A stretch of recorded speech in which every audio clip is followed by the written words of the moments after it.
আসন্ন নির্বাচনে বাফুফে সভাপতি কাজী সালাউদ্দিনের অংশ না নেয়ার সিদ্ধান্ত সময় উপযোগী বলে মন্তব্য করেছেন সাবেক ফুটবলারদের অনেকেই। জানান, যে নির্বাচিত হয়ে আসুক না কেন তার মনোযোগ থাকা উচিত ফুটবলের উন্নয়নে।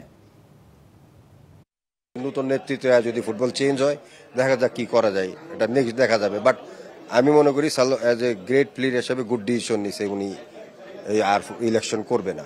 আসলে শেষ পর্যন্ত উনি জনগণের পাস বুঝতে পেরেছে, তাকে আমি ধন্যবাদ জানাই যে শেষ সময় এসে সে এই সিদ্ধান্ত নিয়েছে। এটা আমাদের দেশের জন্য মঙ্গলজনক এবং উনি বুঝতে পেরেছে যে উনার এখান থেকে সরে যাওয়া দরকার। সালাউদ্দিন সাহেবের এই ডিসিশনটা আরো অনেক আগেই নেওয়া উচিত ছিল। উনি যে পারছেন না, উনি যে ফুটবলটাকে এগিয়ে নিতে পারছেন না, এটা অনেক দেরিতে উনি বুঝতে পেরেছেন।